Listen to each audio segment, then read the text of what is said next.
Dan, can you hear me okay? I can, Steve Stein. How are you, sir? I'm good. How are you? I'm just thrilled to be here with you. Well, oh my goodness. Hold on a second. Whew, blushing. Oh, dude, it's I promise you, it's like the highlight of my whole week to hop on these calls with you. Well, that's awesome. I appreciate that because I love to talk about guitar. Well, then that's a match made in heaven. Hey, I want to thank Steve for being here. I want to thank all of you for being here. If you're joining us from wherever, YouTube, Facebook, Instagram, Twitch, I don't know. I don't know where you might be watching this. Thank you for being here. We really appreciate it. If you have questions, please post them in the comment box or in the chat box, whatever platform you're watching this video on. My name's Dan Denley. I'm the founder of guitarzoom.com. This is my good friend and colleague, Steve Stein. Hello. And today we're going to be doing a blues guitar workshop series for you. This is the first in this particular format that we're using right here, where Steve and I are kind of bantering back and forth. And the whole entire series is called the Blues Guitar Workshop. It's available for you in a playlist on GuitarZoom on the YouTube channel there at GuitarZoom. And if you want to learn about blues guitar, keep watching, keep listening. If you want to learn it even faster, check out Steve's new course. It's called Blues Guitar by Steve Stein, and it's available at guitarzoom.com, and it is all things blues. We've done blues licks. There's an acoustic blues course there. There's blues soloing masterclass. This is the new blues course, kind of the new standard, and Steve's really excited about it. I'm really excited about it, and everything that we're talking to you about and teaching you in these workshop series is related to the course. So if that's something that you're interested in, you'd like to go really deep into this and learn it on a comprehensive level, check out the course, Blues Guitar by Steve Stein, available at GuitarZoom. All right, Steve, take it away, my friend. Okay, well, basically what we're going to be doing is over the next few sessions that Dan and I are doing here is that we're going to set up some ideas of better understanding how blues works, and certainly how to approach it methodically, right? Because so many times we get wrapped up in thinking it's about information, and there's nothing wrong with information. Obviously, if we can use that information, but that's the key, is using the information that you have. It's not just having a bunch of knowledge in your head, but you can't do anything with your fingers. And so what I want to do today is I would just want to give you kind of a general overview of what to think about when you're trying to approach playing anything, but this is certainly going to be directed toward blues guitar. So what I'm using, of course, is my Paul Reed Smith. It's a little more bluesy in terms of its visual, I suppose. I've never really given much credence to I need a Strat for blues and I need a whatever for rock. I just play what's comfortable, and then I dial in the sound from there with the gear that I have. You know, when I was growing up, I had very little gear. I mean, you had a guitar and an amp, and that's what you had to play. You know, I didn't have a lot of money when I was growing up, so I didn't have 7 guitars and all that sort of thing. You just played what you played. So what I want to talk about today is kind of an overview of blues soloing. Now, we're going to be talking about rhythm and different things too, and I'm not going to try and get real deep. I just want to get you thinking a little bit. So the first thing I want you to do is I want you to think about the 3 T's, which is tools, touch, and tone. Okay? Now, Tools, touch, and tone. Tools, touch, and tone. And basically, with tools, what you're doing is you're trying to prepare yourself for the situation, the musical situation you find yourself in. When we say blues, a lot of times people go, oh, you're talking about 12-bar blues, or you're talking about a swing rhythm. And again, if you don't know those things, we're going to talk about all that. Yes, maybe that's true, but there's a lot of other subtleties that could go in there. And the question is what do you know about these terms, and what tools do you have at your disposal for that situation? Meaning, you might just know, for instance, minor pentatonic, right? It's kind of the place where most guitar players tend to start. So let's say I was in, I'll go to G. So I'm going to be in G, and I'm going to play G minor pentatonic, which means penta means 5. So I'm playing a scale that looks like this.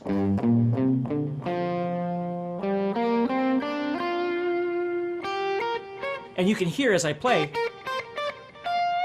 I'm playing the same notes over and over and over. There's 5 notes. 1, 2, 3, 4, 5. 1, 2, 3, 4, 5. 1, 2, and then I wrote a strings, and then I go 3, 4, 5. Okay? So, again, if you don't know the minor pentatonic, here's what I'm actually playing. I'm playing 3, 6, 3, 5, 3, 5, 3, 5, and then 2, 3, 6s. And that could be movable anywhere. You could take that shape and go anywhere you want. So let's say that's the only scale you knew. Okay? Well, that's okay. Let's say that's the only position that you knew. You didn't know how to play in other places around the fretboard. I'm not saying that learning more is bad. Of course you want to learn more. But could you make music with just that one position, with just those notes? And the answer is, of course you could, right? So you'd have to ask yourself, okay, so what's the chords that I'm playing over? If I'm playing in, again, our example is blues at this point. So if I was playing in G blues, what does that mean? Well, that means I'm probably going to see a G chord. It might be a G7 chord. Again, don't get confused by this stuff. It could be a G power chord for all that matters, right? And a C and a D. We call these 1, 4, and 5. But again, I'm going to throw these little things out there, and as we keep doing our sessions, you're going to learn about all this stuff, okay? And certainly in the guitar course, I talk about all this stuff. So G, C, and D, okay? So the scale that I'm superimposing over those 3 chords is this G minor pentatonic scale, okay, or minor pentatonic. So the first thing I think about is, okay, so I've got this scale, so what am I going to do with it? Well, the first thing I start doing is figuring out where are the roots. Where's the root, which in this case is G, right? So I want to know that G is down here on the 6th string. G is on the 4th string on the 5th fret. And G is on the 1st string. If it's on the 6th string 3rd fret, it's going to be on the 1st string 3rd fret because they're both E strings, right? So they're just repeating each other. Why do I want to know that? Because if I've never really learned to solo before, this is the first thing I want to do, is I want to start trying to direct my movements toward the G, because that's the key that I'm in. So if you think about it, even if I just took my scale and just played something like that, it gives it direction and it gives it purpose, moving somewhere. I'm not just going... Which if I do that, again, you might be able to come up with something really good, but the truth is, you got to learn to give your solo. It's not about fast or slow or all those things. You could be as fast as you want or as slow as you want. It's giving your solo direction, giving your playing in general direction. I could move toward the floor.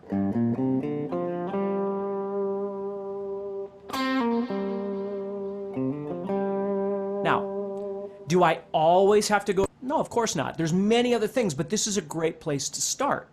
Okay? So the first thing I've done with my tools is I've assessed what key I'm in. Well, I'm using G, C, and D, right? So the scale that I know, well, all I know at this point is G minor or minor pentatonic, so I plastered that on G here and I played that. The second thing I did with those tools is I gave it direction. Okay? Now, we're going to learn more about this as we keep going, but that's really phrasing. We're giving our solo direction. We're giving it purpose. Right? Instead of just playing all the notes and giving all the notes equal attention, we're trying to give that G more attention. I remember somebody, I don't remember who it was, but somebody told me a long time ago, if you play everything all the time, you're really playing nothing, because nothing stands out. So if we're not trying to make something more important, nothing's important. And I always thought that was a really great quote. Maybe somebody said it. Maybe I don't even know where that would have come from, but it's the truth. It's totally the truth. Okay? So the next thing is as I'm doing that, I want to start dealing with touch.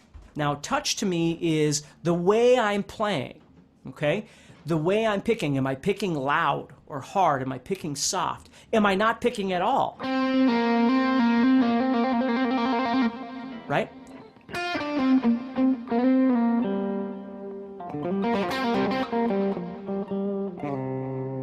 See? And I'm always messing with my volume because, like, I can hear my amp right here.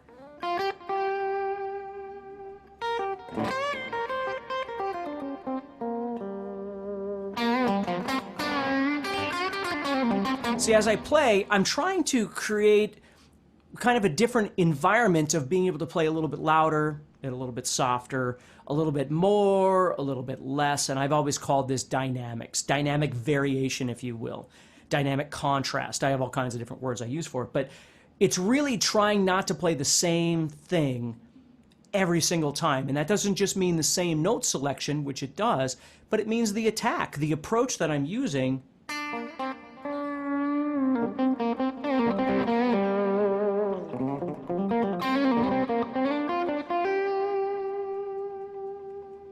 You see? So if I was playing over something, let me grab this track. And Dan, you're just going to have to tell me if this is too loud or whatever. Sure. But here we go.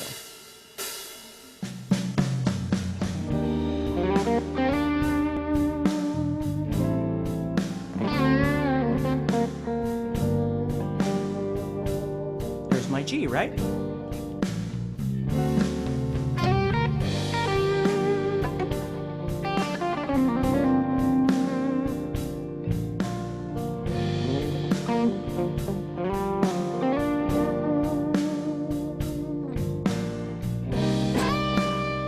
So I went higher.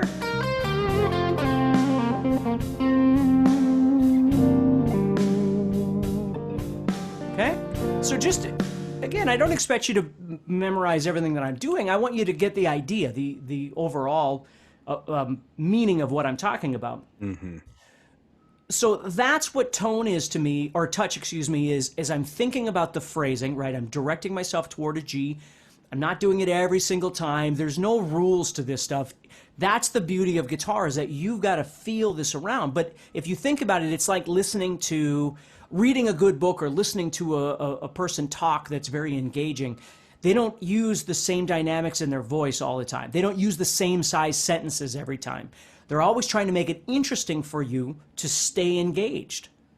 And guitar is really no different. It's not just whether we know 15 different scales or something. If we can't engage with one scale, how are we going to engage with 15? It's not going to get better, you know.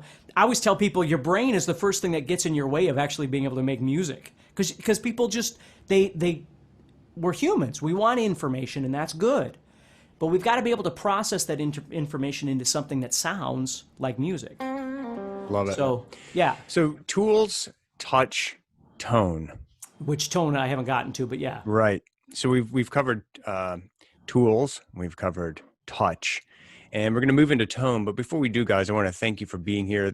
People who are joining us, who joined us a little bit late. Today we're doing a live session for you. It's called, this is part of the Blues Guitar Workshop series that Steve and I are doing for you. And everything that we're talking about today is related to Steve's new course. It's called Blues Guitar by Steve Stine, and it's available at guitarzoom.com. And also this playlist, guys, will be, as we make these recordings for you, all of these live sessions will be saved on the GuitarZoom channel in a nice, neat playlist that you can go there and watch the entire Blues Guitar Workshop series. And also, if you're interested, you might want to subscribe and hit the notify button so you can be notified of the next live session they're going to be doing for you. Also, if you guys, someone could just put in the chat box for me or the comment box wherever you're watching this, Blues Guitar by Steve Stein, and then guitarzoom.com so people can know where to get the course if they're interested in that. Today, the entire thing that we're talking about today is on blues soloing. And Steve has covered already touch and, tools and then touch. And now we're going to be talking about tone here in just a second. If you've got questions, please post them for us so we can answer those for you. And thank you for being here, for joining us a little bit late. Go ahead, my friend. Okay, so tools, again, think of tools as being preparation, right? We're trying to figure out the plan. It's always better to go into these things, especially if you're a performer or you want to become a performer. You don't want to get up on stage and not know what to do with a situation. So it's always nice to have, experience in multiple different, whether it's styles of music or even in the same genre, blues, maybe it's shuffle blues versus, swing blues or straight blues or whatever, or it's major versus minor. There's all kinds of different things. But it's spending a little time preparing, okay? Touch is the way that you play, the way that you approach, and that certainly includes phrasing. Tone, which is something I think people forget about a lot, and again, I'm not saying you need to go out and buy a new guitar and a new amp to get the right tone. That might be true, but more true is learning to use what you've got, learning to dial in the stuff that you have. So again, being basically a minimalist when it comes to guitar gear, because I really don't, I don't own a bunch of pedals and things because I don't really care about that kind of stuff that much. I just try and figure out how to use what I've got to my advantage. So like right now, my guitar tone, if I was to turn my guitar volume all the way up and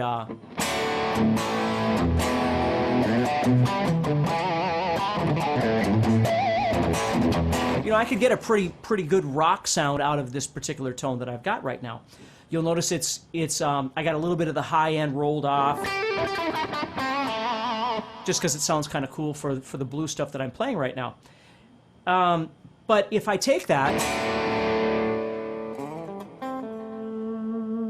and roll back that volume, all of a sudden it becomes much more subtle. And again, my picking attack is going to loosen up a little bit.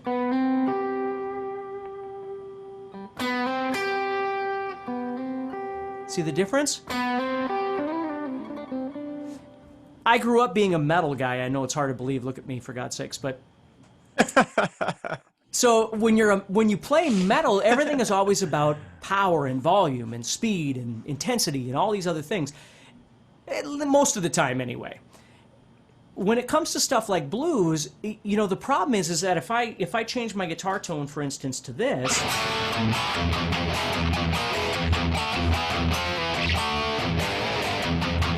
I love that sound, don't get me wrong, but I don't have a lot of dynamic space to go from there, right? It's meant to be powerful, where this tone is meant to have dynamics, so I can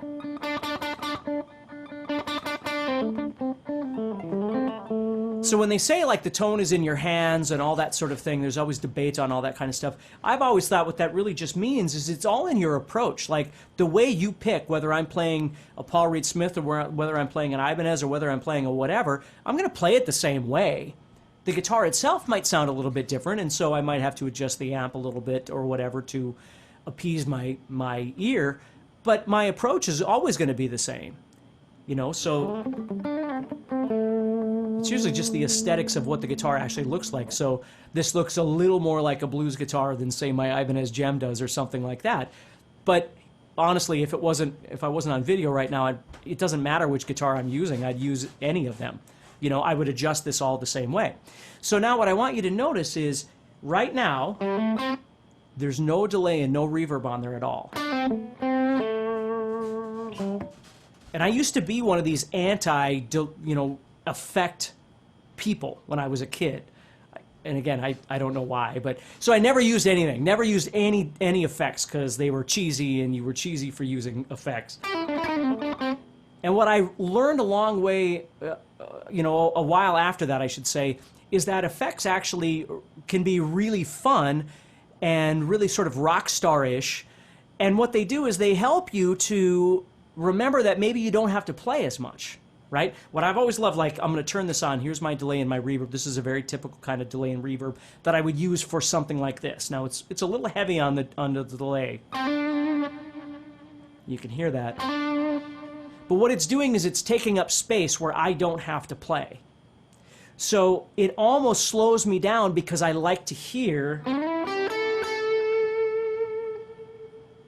that sound. That trail or tail often it's called. You see? So I can leave more space, and that allows me to relax a little bit. And again, focus in on how things sound and how things feel more than just, I gotta play, notes, I gotta keep moving. I might just do something really mellow. Let me play that track again. Was the volume okay, Dan? Yeah, it was great. Okay. So if I did just this.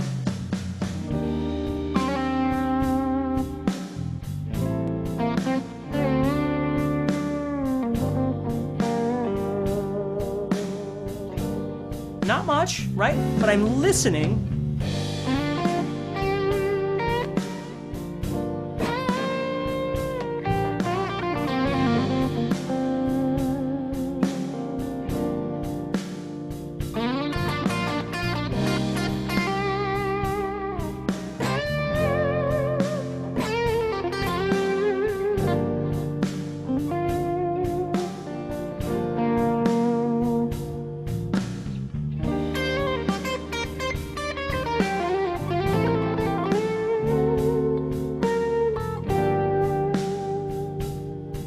See?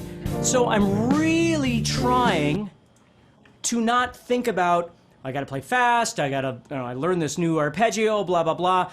And I'm not making fun of any of those things. I can use any of that at my disposal, but it's got to be at the right time.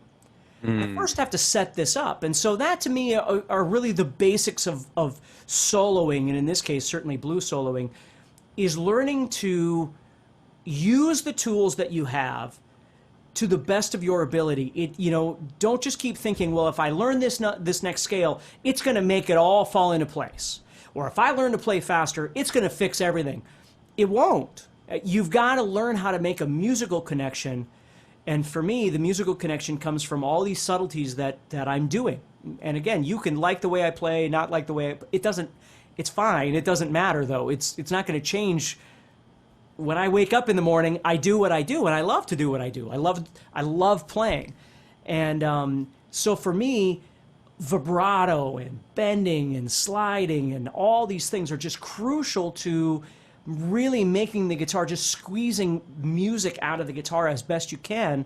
And then if you want to add on the speed or the power or something like that, because that's the way you like blues, I think that's wonderful, right? Or you go, no, I don't want any of that. I want it to be very minimal. Well, that's cool too. It doesn't matter. It's just whatever it is you do, you've got to make it sound. I've always used the word authentic. When somebody hears you, they've got to be able to equate what you're doing as music just as much as the band is doing, right? Or right. The jam track or whatever. It all equals music versus, oh, he's learning or she's practicing or whatever, right? It's not having those words. It just sounds like music. That's what you're looking for. Love it. Yeah. Guys, thank you so much for being here. If you're joining us late, no worries. You'll be able to watch this live session. We'll put it together for you in a nice, neat, tidy playlist on the GuitarZoom channel. The series that we're doing for you is a blues guitar workshop series. Today we are talking about blues soloing. Steve has covered three major components. Sorry, Steve, I didn't write any of these down. I'm going to go from memory. Hold on. Tools. Yeah, tools just preparation. Yeah, tools. Just touch, looking for tone. 3 T's, but it's really just preparation. Yeah, it's tools, touch, and tone. Those are the three elements that we've talked about today. Mm-hmm. And I think this has been super helpful. And like, man, you covered a lot in this one session. And yeah, and there's obviously all these things could be studied to a very deep degree, right? Which is what these videos on social media are for, and of course what the guitar course is for, and all those things are learning to go deeper into these things. But I just wanted to give you an overview. So, yeah, I love it. So if you want to be notified of the next session that we do, guys, for you, the Blues Guitar Workshop Series, just click the old subscribe button and notify you so you get a little notification that, hey, we're going live today. We try to do them at the same time. Doesn't always happen, but we certainly make an effort to be consistent. And subscribe to the channel. And if you enjoyed today, I think that you'll like the course, Steve's new course. It's called Blues Guitar by Steve Stein. And it is everything that you would need to know to play electric blues guitar style. Let's not confuse electric and acoustic and dobro and resonator and all that stuff. It's an electric guitar course for playing blues and all the styles that you probably know and love, like Stevie Ray Vaughan and B.B. King and Buddy Guy and all those type of players, Albert King. Those type of players. We're not talking about the old acoustic blues guys, okay? Just to make a little separation in your mind of what exactly Steve's course is about. So anyway, if you want to check that out, it's available for you. And Steve, this has been awesome, dude. And I'm really looking forward to doing the next session with you, the Blues Workshop Series. Absolutely. Take care, everybody. And thank you, Dan. All right, brother. Thank you. Thanks, guys. Thanks for being here. See you in the next one. Take care.